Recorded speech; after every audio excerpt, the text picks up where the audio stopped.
So episteme. So episteme is what? Episteme actually the unit of language constructed of a language.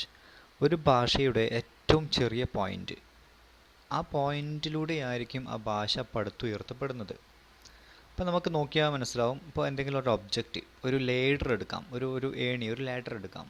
അതിൻ്റെ ഒരുപാട് സ്റ്റെപ്പുകളുണ്ട്. അതുപോലെ അതിൻ്റെ സൈഡിലൂടെ അതിനെ സ്റ്റെപ്പിനെ ഉറപ്പിച്ച് നിർത്തുന്ന രണ്ട് വലിയ ലാഡേഴ്സ്.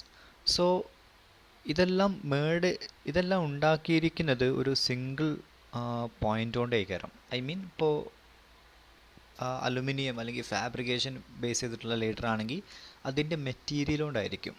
ആ മെറ്റീരിയലിന് അതിൻ്റെ ഉള്ളിലോട്ട് പോയാൽ ഒരു സിംഗിളായിട്ടുള്ള ഒരു പോയിൻ്റ് ഉണ്ടാവും. സോ ഇങ്ങനെയുള്ള ലാംഗ്വേജിലുള്ള പോയിൻറ്റ്സിന് നമ്മൾ എപ്പിസ്റ്റീംസ് എന്ന് പറയാം. Okay.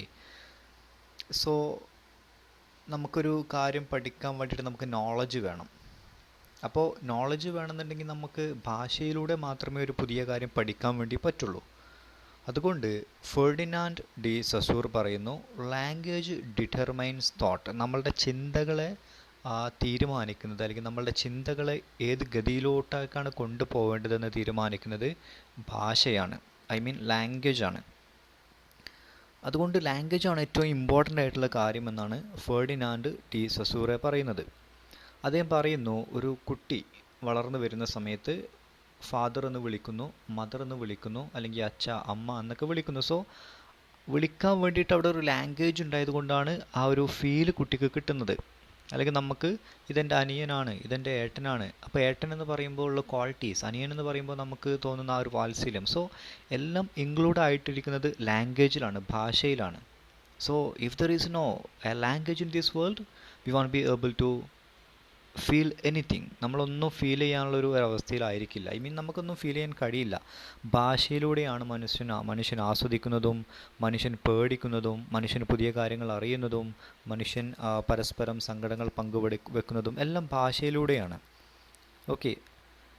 So we need the language. ഇപ്പോൾ ഏത് ലോകത്തിൻ്റെ ഏത് കോണിൽ പോയാലും ഒരു ഭാഷയുണ്ടാവും. ആ ഭാഷയിലൂടെ ആയിരിക്കും അവിടുത്തെ കമ്മ്യൂണിക്കേഷൻ. ആ ഭാഷയ്ക്ക് എന്തുണ്ടാവും? ഒരു സ്ട്രക്ചർ ഉണ്ടാവും. ഇപ്പോൾ ഇംഗ്ലീഷിൻ്റെ സ്ട്രക്ചർ നമുക്കറിയാം. വേർഡ്സുകൾ, അതുപോലെ ഫ്രേസൽ വേർബ്സ്, അതുപോലെ കുറച്ചുകൂടി ഉള്ളിലോട്ട് പോയാൽ സ്പെല്ലിങ്ങുകൾ, അതുപോലെ മോർഫിയംസ്, ഓക്കെ, അലഫോംസ്, അതുപോലെ നമുക്ക് പ്രിഫിക്സസ്, സഫിക്സസ്, അങ്ങനെ ഒരുപാട് അതിൻ്റെ സ്ട്രക്ചറുകളുണ്ട്, അതിൻ്റെ ഒരുപാട് പാർട്ടുകളുണ്ട്. ഇതെല്ലാം ഒത്തുകൂടിയൊരു സംഭവമാണ് language. Okay. So language has A structure. അപ്പോൾ ഫെർഡിനാൻഡ് ഡി സസൂറ പറയുന്നത് ലാംഗ്വേജ് എന്താണ്? ഒരു സ്ട്രക്ചറാണ്. ഈ സ്ട്രക്ചറിലൂടെ മാത്രമേ ഒരു ലാംഗ്വേജിനെ നമുക്ക് നിലനിർത്താൻ കഴിയൂ, അതിനെ മെയിൻറ്റെയിൻ ചെയ്ത് കൊണ്ടുപോകാൻ കഴിയൂ. അപ്പോൾ ഈ ഒരു മേഖലയിലേക്ക് ഏറ്റവും വലിയ ഇമ്പോർട്ടൻ്റ് ആയിട്ടുള്ള കോൺട്രിബ്യൂഷൻ നൽകിയിട്ടുള്ള വ്യക്തിയാണ് ഫെർഡിനാൻഡ് ഡി സസൂർ. അദ്ദേഹത്തിൻ്റെ വർക്കുകൾ, അദ്ദേഹം ബുക്കുകളൊന്നും എഴുതിയിട്ടില്ല. നമുക്ക് അദ്ദേഹത്തിൻ്റെ ബുക്കായിട്ടുള്ളത്, പ്രധാനമായിട്ടുള്ളത് അദ്ദേഹം ലെക്ചറിങ് ചെയ്ത് നടത്തിയിട്ടുള്ള അദ്ദേഹത്തിൻ്റെ ലെക്ചേഴ്സ്, അദ്ദേഹം യൂണിവേഴ്സിറ്റിയിൽ കുട്ടികൾക്ക് പഠിപ്പിച്ചു കൊടുത്തിട്ടുള്ള കാര്യങ്ങൾ സ്റ്റുഡൻസ് നോട്ട് ചെയ്തിട്ട് ആ നോട്ടാണ് പിൻകാലത്ത് ബുക്കായിട്ട് ഇറങ്ങിയിട്ടുള്ളത്. ഓക്കെ. അതിൻ്റെ പേര് നിങ്ങളൊന്ന് നോട്ട് ചെയ്ത് വെക്കുക. കോഴ്സ് ഇൻ ജനറൽ ലിംഗ്വിസ്റ്റിക്സ് എന്നാണ് അതിൻ്റെ പേര്. ഇത് ആക്ച്വലി അദ്ദേഹം എഴുതിയിട്ടുള്ള ബുക്കല്ല, അദ്ദേഹം നടത്തിയിട്ടുള്ള ലെക്ചറിങ് ആണ് അദ്ദേഹത്തിൻ്റെ സ്റ്റുഡൻസിന് വേണ്ടിയിട്ട്. ആ സമയത്ത് അതിൻ്റെ സ്റ്റുഡൻസ് അത് നോട്ട് ചെയ്യുകയും പിൽക്കാലത്ത് ഇതൊരു ബുക്കാക്കിയിട്ട് ഇറക്കുകയാണ് ചെയ്തിട്ടുള്ളത്. അല്ലാതെ അദ്ദേഹം ബുക്ക് ഒന്നും എഴുതിയിട്ടില്ല. ഓക്കെ. സോ അദ്ദേഹം ഈ ലാംഗ്വേജിൻ്റെ സ്ട്രക്ചറിനെ കുറിച്ച് പഠിച്ചിട്ടുള്ള വ്യക്തിയാണ്. എന്തുകൊണ്ടാണ് സ്ട്രക്ചറലിസം മറ്റുള്ള ഏരിയാസിലും ഇമ്പോർട്ടൻ്റ് ആയിട്ട് വരുന്നത് നമുക്ക് ഈ ഒരു വീഡിയോയുടെ അവസാനം മനസ്സിലാവും. ഓക്കെ. സോ അദ്ദേഹത്തിൻ്റെ കൂടെ മറ്റ് സ്കോളേഴ്സ് ഈ ഒരു ഫീൽഡിൽ ഒരുപാട് കോൺട്രിബ്യൂഷൻ നൽകിയിട്ടുള്ള വ്യക്തികൾ ഒരുപാടുണ്ട്. അത് നമുക്ക് പറയാം. അപ്പോൾ ഈ ഒരു സമയത്ത് മൂന്നാമത്തെ പോയിന്റ് നോക്കാൻ വേണ്ടിയിട്ടുണ്ട്. സോ സൈൻ, എന്താണ് സൈൻ? ഇവിടെയാണ് കൂടുതൽ കോംപ്ലിക്കേറ്റഡ് ആയിട്ടുള്ള ഒരു കാര്യം നമുക്ക് പഠിക്കാൻ വേണ്ടിയിട്ടുള്ളത്. സോ സൈൻ എന്ന് പറഞ്ഞാൽ എന്താ? Any unit of language. ലാംഗ്വേജിൻ്റെ ഏത് യൂണിറ്റിനെയും നമുക്ക് സൈൻ എന്ന് വിളിക്കാം. ഓക്കെ. നമുക്ക് ലാംഗ്വേജ് ഒരുപാട് രീതിയിൽ അവൈലബിൾ ആണ്. അതിൻ്റെ ഏത് യൂണിറ്റിനെയും നമുക്ക് സൈൻ എന്ന് വിളിക്കാം. നമുക്ക് സൈൻ ലാംഗ്വേജ് ഉണ്ട്, നമുക്ക് പല രീതിയിലുള്ള ലാംഗ്വേജ് ഉണ്ട്. ഓക്കെ. വേർഡ്സ് യൂസ് ചെയ്തുകൊണ്ടും, അല്ലെങ്കിൽ സൈനുകൾ യൂസ് ചെയ്തുകൊണ്ടും, അല്ലെങ്കിൽ ആംഗ്യം കാണിച്ചുകൊണ്ടും, നമ്മുടെ ഗസ്റ്റേഴ്സ് യൂസ് ചെയ്തുകൊണ്ടും ഒരുപാട് ലാംഗ്വേജ് ഉണ്ട്. സോ അതിനെല്ലാം ഒരു പോയിൻ്റ്, ഒരു സിംഗിൾ പോയിൻ്റ് ഉണ്ട്. അതിൻ്റെ എനി യൂണിറ്റ്, ഏത് യൂണിറ്റിനെയും നമുക്ക് സൈൻ എന്ന് വിളിക്കാൻ പറ്റും. ഓക്കെ, അങ്ങനെ ഈ സൈന് രണ്ട് രീതിയിലുണ്ട്. അതാണ് നമുക്കിവിടെ നോക്കേണ്ടത്. അതിലോട്ട് ഞാൻ വരാം. അതിനു മുമ്പ് ഈ ഒരു പാരഗ്രാഫ് ഒന്ന് നോക്കണം. First principle is thinking is more important thing. Language is essential for thinking and essential for gaining knowledge. നമ്മൾ നേരത്തെ പറഞ്ഞ പോലെ ഏറ്റവും ആദ്യത്തെ പ്രിൻസിപ്പിൾ നമ്മുടെ ഫെർഡിനാൻഡ് ഡി സൊസൂറ പറഞ്ഞത് എന്താ? എന്തൊരു കാര്യം നമുക്ക് അക്വയർ ചെയ്യണമെങ്കിലും പുതിയൊരു നോളജ് നമുക്ക് കിട്ടണമെങ്കിലൊക്കെ എന്ത് വേണം? ഒരു ലാംഗ്വേജ് വേണം. Second principle is language as A structure. ആ ലാംഗ്വേജിനൊരു സ്ട്രക്ചറും വേണം. ഓക്കെ, സോ വ്ളാഡിമിർ പ്രോപ്പ് എന്ന് പറഞ്ഞിട്ടുള്ള ഒരാൾ, വ്ളാഡിമിർ പ്രോപ്പ്, PROPP. അതുപോലെ റൊളാൻഡ് ബാത്തസ് എന്ന് പറഞ്ഞിട്ടുള്ള മറ്റൊരു വ്യക്തി. ഇവർ രണ്ടുപേരും ഫെർഡിനാൻഡ് ഡി സൊസൂറയെ പോലെ തന്നെ ഈ ഒരു ലിംഗ്വിസ്റ്റിക്സിൻ്റെ ഫീൽഡിലോട്ട് ഒരുപാട് കോൺട്രിബ്യൂട്ട് ചെയ്തിട്ടുള്ള വ്യക്തികളാണ്. Okay, so morphology of folk tale, ഈ ഒരു ബുക്ക് പ്രധാനപ്പെട്ടതാണ്. ജസ്റ്റ് ഒന്ന് നിങ്ങൾ നോട്ട് ചെയ്ത് വെക്കുക. അതുപോലെ the death of the author, ഈ ഒരു ബുക്ക് നമ്മുടെ റൊളാൻഡ് ബാത്തസിൻ്റെതാണ്. ഈ ഒരു ബുക്ക് നമ്മുടെ വ്ളാഡിമിർ പ്രോപ്പിൻ്റെതാണ്. ഓക്കെ, സോ അപ്പം നമുക്കിവിടെ നോക്കേണ്ടത് സൈൻ. സൊസൂറയുടെ പ്രധാനപ്പെട്ട കോൺസെപ്റ്റാണ് സൈൻ, സിഗ്നിഫയർ, സിഗ്നിഫൈഡ്. ഇത് വളരെ ഇമ്പോർട്ടൻ്റ് ആണ്. ഈ സ്ട്രക്ചറലിസത്തിൻ്റെ മെയിൻ പോയിൻ്റ് തന്നെ ഈ ഒരു 3 പോയിൻറ്റുകളാണ്. എന്താണ് സൈൻ? സൈൻ എന്ന് പറഞ്ഞാൽ ആ ഒരു ഒബ്ജക്റ്റ്, ആ ഒരു വസ്തു. സിഗ്നിഫയറോ the physical existence, sound, word, image. നമുക്ക് ആ വസ്തു എങ്ങനെയാണ് നിലനിൽക്കുന്നത്, അതിന് നമ്മൾ കൊടുക്കുന്ന സൗണ്ട് ആവാം, അതിന് നമ്മൾ കൊടുക്കുന്ന വേർഡ് ആവാം, ഇമേജ് ആവാം, അതിനെയാണ് സിഗ്നിഫയർ എന്ന് പറയുക.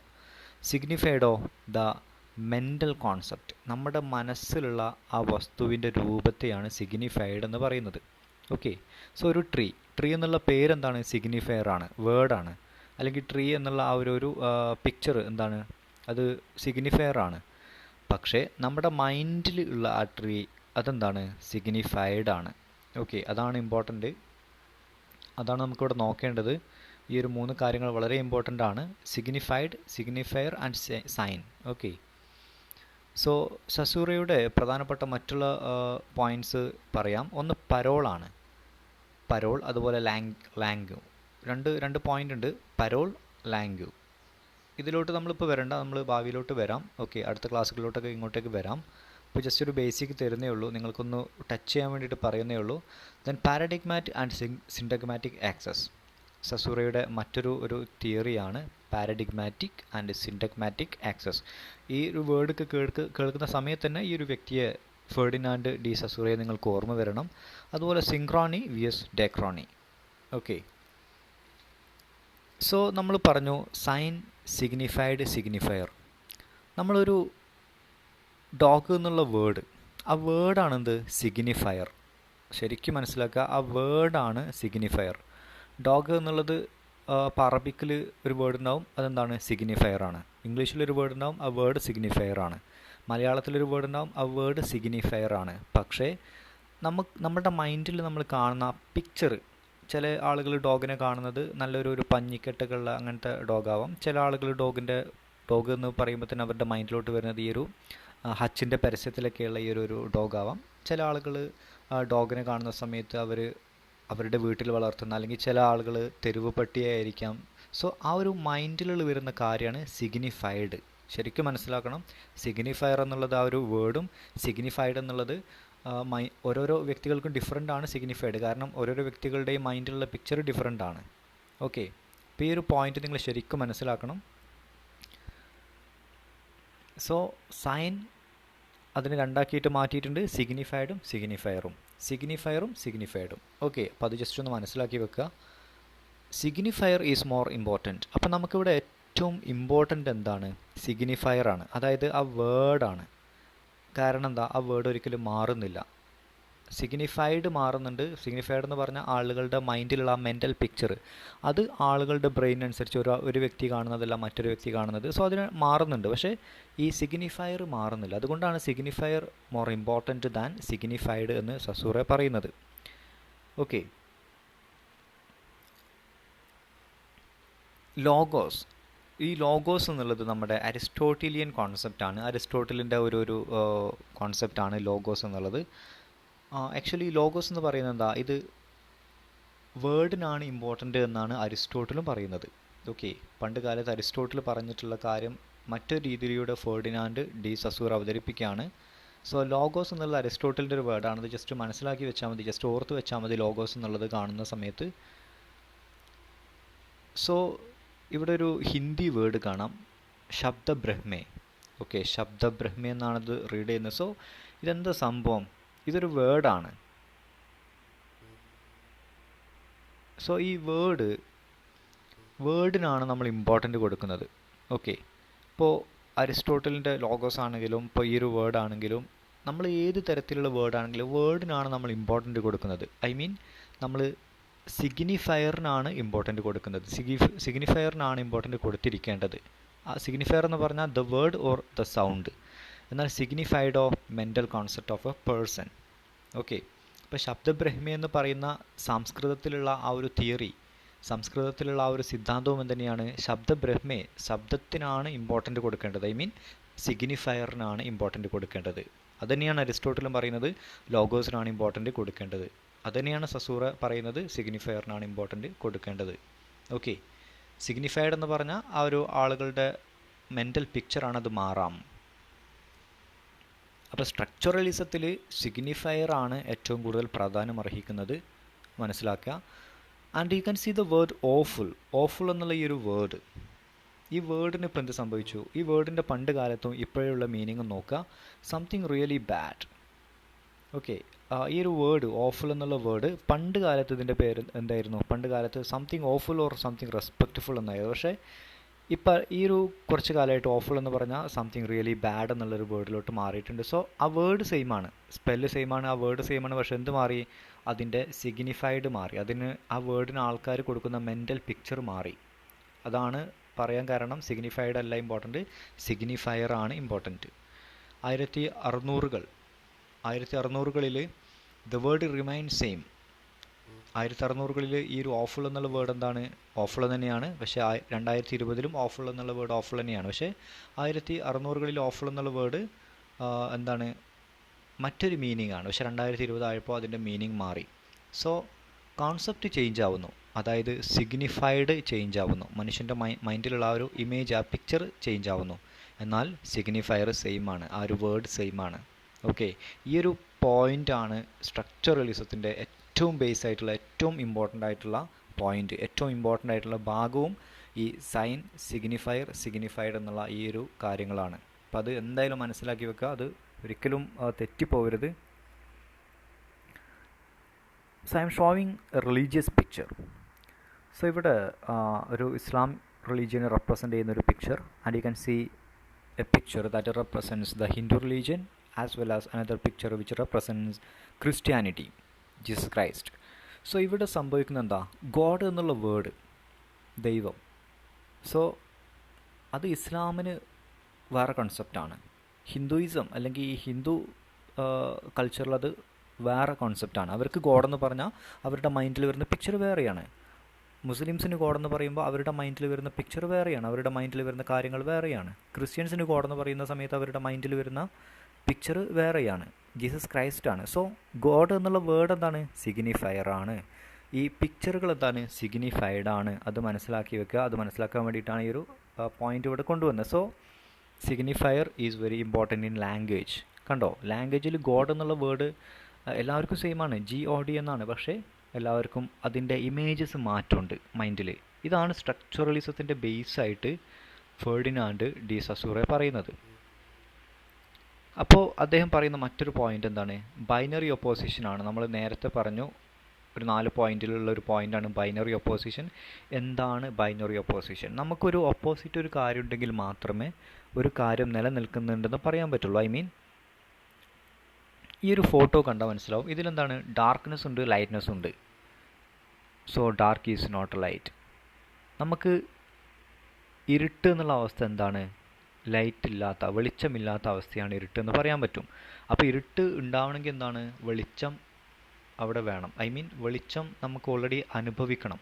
ഓക്കെ, ലോകം മുഴുവൻ ഇരുട്ടിലാണെങ്കിൽ വെളിച്ചം ഒരിക്കലും ഇവിടെ എത്തിയിട്ടില്ല എന്നുണ്ടെങ്കിൽ നമുക്ക് ഇരുട്ടില്ല വെളിച്ചമില്ല. പക്ഷേ വെളിച്ചവും ഇരുട്ടും ഉണ്ടായത് കൊണ്ട് നമുക്ക് ഇരുട്ടുണ്ട്, വെളിച്ചമില്ലാത്ത അവസ്ഥയിൽ ഇരുട്ടായിട്ടും വെളിച്ചമുള്ള അവസ്ഥയിൽ നമുക്കെന്താണ് ആ ഒരു ഡേ ആയിട്ടും ഇരുട്ടില്ലാത്ത ഒരവസ്ഥയായിട്ടും കാണാൻ പറ്റും. ഓക്കെ, ഇപ്പോൾ ഫീമെയിൽ എന്നുള്ളൊരു ഒബ്ജക്റ്റ് അല്ലെങ്കിൽ ഫീമെയിൽ എന്നുള്ളൊരു കോൺസെപ്റ്റ് ഉണ്ടായത് കൊണ്ടാണ് മെയിലിന് നിലനിൽക്കാൻ കഴിയുന്നുള്ളൂ. ഓക്കെ, പകലുണ്ടായത് കൊണ്ടാണ് രാത്രിയുള്ളത്.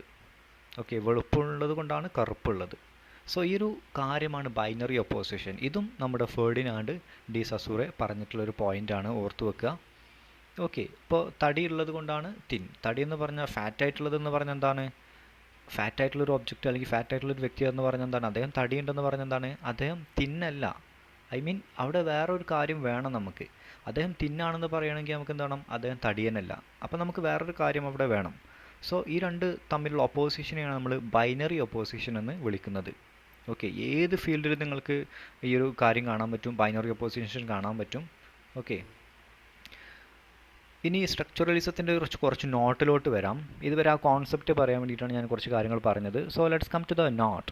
In sociology, anthropology, and linguistics, structuralism is a general theory of culture and methodology that implies that elements of human culture must be understood by way of their relationship to a broader system.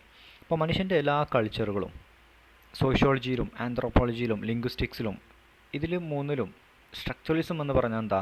ഒരു general തിയറിയാണ്. അത് മീൻ ചെയ്യുന്നത് എന്താ?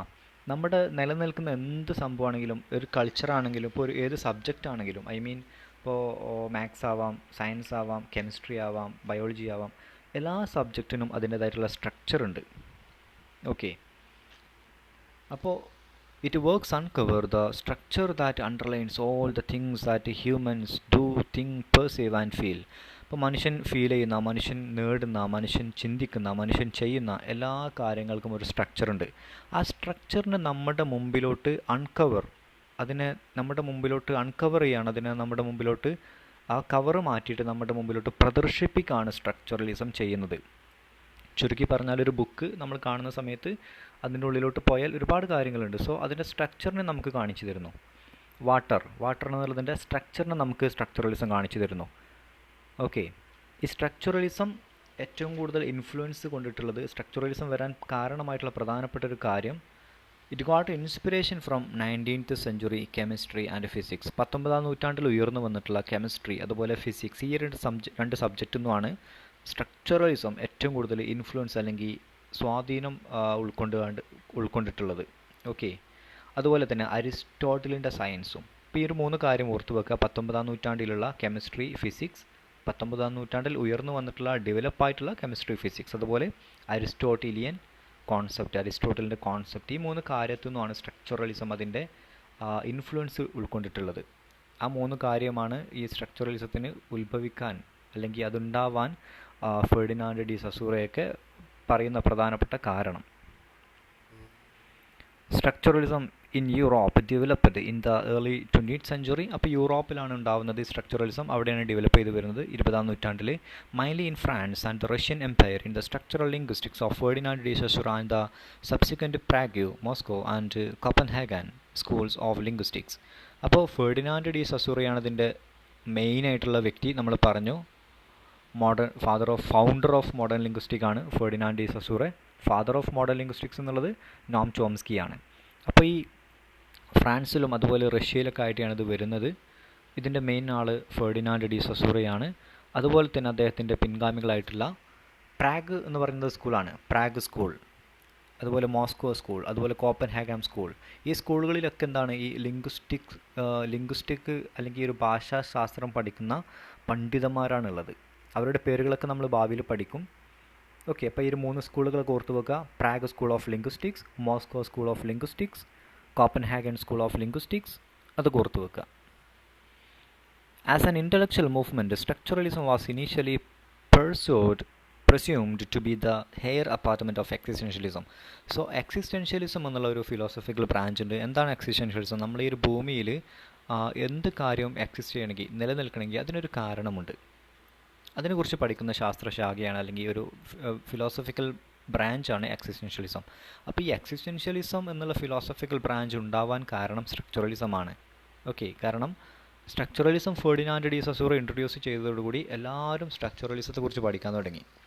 ഏത് ഫീൽഡിലുള്ള ആളുകളും ഇപ്പോൾ ഒരു business നടത്തുമ്പോൾ ആ ബിസിനസ്സിൽ വരെ സ്ട്രക്ചറലിസം ഉണ്ട്. ആ ബിസിനസ് നടത്താനൊരു സ്ട്രക്ചർ ഉണ്ട്. ഒരു വാഹനം ഓടുമ്പോൾ ആ വാഹനത്തിനൊരു സ്ട്രക്ചർ ഉണ്ട്. ഒരു മനുഷ്യനൊരു സ്ട്രക്ചർ ഉണ്ട്. മനുഷ്യനൊരു സ്കെൽട്ടൻ ഉണ്ട്. എല്ലാ മനുഷ്യരിലും ആ സ്ട്രക്ചർ സമാണ്. So structuralism spread throughout the world. അതുകൊണ്ടാണ് ഫെർഡിനാൻഡ് ഡി സസൂറ ഇത്രയും ഇമ്പോർട്ടൻ്റ് ആയിട്ടുള്ളത്. എല്ലാ കാര്യത്തിലും ഒരു സ്ട്രക്ചർ ഉണ്ട്. നമ്മുടെ കയ്യിലുള്ള മൊബൈൽ ഫോൺ, അതിനൊരു സ്ട്രക്ചർ ഉണ്ട്. ഒരു കോളേജ്, അതിനൊരു സ്ട്രക്ചർ ഉണ്ട്. ക്ലാസ് റൂമുകൾ, ഡിപ്പാർട്ട്മെൻറ്റുകൾ, principal, vice principal. So there is a structure. Without a structure nothing can be existent. സ്ട്രക്ചറില്ലാതെ ഒന്നിനും എക്സിസ്റ്റ് ചെയ്യാൻ കഴിയില്ല. അതുകൊണ്ടാണ് എക്സിസ്റ്റൻഷ്യലിസം എന്നുള്ള ഫിലോസഫിക്കൽ ബ്രാഞ്ചിൻ്റെ മെയിൻ അടിത്തറയായിട്ട്, അല്ലെങ്കിൽ അതിനുള്ള പ്രധാന കാരണമായിട്ട് സ്ട്രക്ചറലിസത്തെ കാണുന്നത്.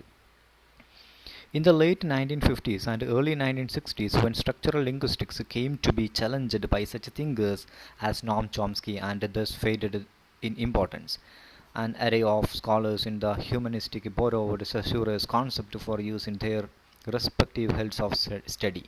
1950-കൾ അതുപോലെ 1960-കളുടെ തുടക്കകാലം, ഈ ഒരു സമയമായപ്പോഴേക്ക് സ്ട്രക്ചറലിസത്തിൻ്റെ കുറച്ച് ഇമ്പോർട്ടൻസ് കുറഞ്ഞു വന്നു. അതിനുള്ള കാരണം നോം ചോംസ്കിയെ പോലെയുള്ള മറ്റു പണ്ഡിതന്മാർ അതിനെതിരെ പല അഭിപ്രായങ്ങളുമായി വന്നു. ഓക്കെ, അത് നമുക്ക് പഠിക്കാം. French anthropologist Claude Lévi-Strauss was argued the first such scholar, sparking a widespread interest in structuralism. അപ്പോൾ ഫെർഡിനാൻഡ് ഡി സസൂറ കഴിഞ്ഞാൽ സ്ട്രക്ചറലിസത്തിലെ ഏറ്റവും പ്രോമിനൻ്റ് ആയിട്ടുള്ള വ്യക്തി ക്ലോഡ് ലെവി-സ്ട്രോസ് ആണ്. ഒരു ഫ്രഞ്ച് ആന്ത്രോപോളജിസ്റ്റാണ് ക്ലോഡ് ലെവി-സ്ട്രോസ്. അദ്ദേഹമാണ് സ്ട്രക്ചറലിസം ഫെർഡിനാൻഡ് ഡി സസൂറയെ കഴിഞ്ഞാൽ ഏറ്റവും കൂടുതൽ പഠിച്ചിട്ടുള്ള വ്യക്തി, അല്ലെങ്കിൽ ഏറ്റവും കൂടുതൽ അതിൽ ഇൻട്രസ്റ്റ് കാണിച്ചിട്ടുള്ള വ്യക്തി.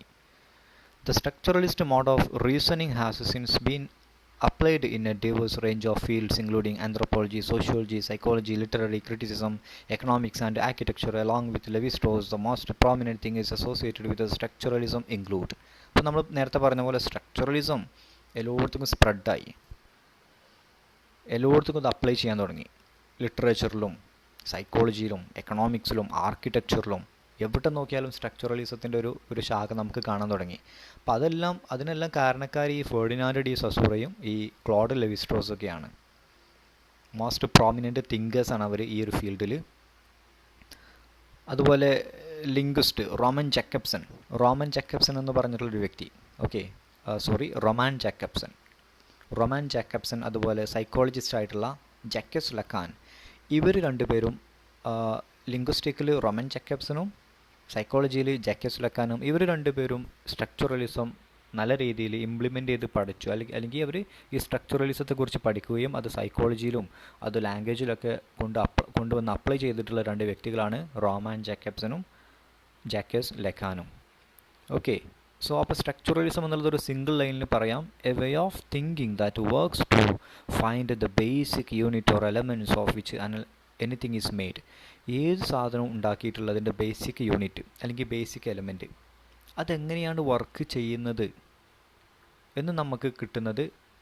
ആ വർക്ക് ചെയ്യുന്നത് എങ്ങനെയാണ് നമ്മൾ ചിന്തിക്കുന്ന രീതിയാണ് സ്ട്രക്ചറലിസ്റ്റ് തിങ്കിങ് എന്ന് പറയുന്നത്. ഓക്കെ, സോ വളരെ ഷോർട്ടായിട്ടുള്ളൊരു ലെക്ചറിങ് ആണിത്. സ്ട്രക്ചറലിസത്തിൻ്റെ വളരെ ബേസ് ആയിട്ടുള്ളൊരു ചെറിയൊരു ഭാഗം മാത്രമേ നമ്മളിവിടെ പറഞ്ഞിട്ടുള്ളൂ. ഈ ഒരു ഓൺലൈൻ ലെക്ചറിങ് ആയതുകൊണ്ട് നമുക്കുള്ളൊരു ബുദ്ധിമുട്ടാണ്. നമുക്ക് ബോഡി യൂസ് ചെയ്യാൻ പറ്റുന്നില്ല, ഡയറക്റ്റ് നമുക്ക് ക്ലാസ്സിൽ ഡിസ്കഷൻ വരുന്നില്ല. എനിവേ, നല്ല രീതിയിൽ ഇൻക്ലൂഡ് ചെയ്യാൻ ശ്രമിക്കാം നോട്ട്സ് എല്ലാം. സോ നിങ്ങൾ വീഡിയോ ലെക്ചറിലുള്ള കാര്യങ്ങൾ എന്തായാലും നിങ്ങൾ മനസ്സിലാക്കിയിരിക്കണം. മെയിൻലി സൈൻ, സിഗ്നിഫയർ, സിഗ്നിഫൈഡ്, ആ 3 പോയിൻ്റ് നിങ്ങൾ നിർബന്ധമായിട്ടും പഠിച്ചിരിക്കണം. സ്ട്രക്ചറലിസത്തിൻ്റെ ഏറ്റവും കാതലായിട്ടുള്ള പോയിൻ്റ് അതുതന്നെയാണ്. Okay, anyway, stay safe. We can meet for another lecture.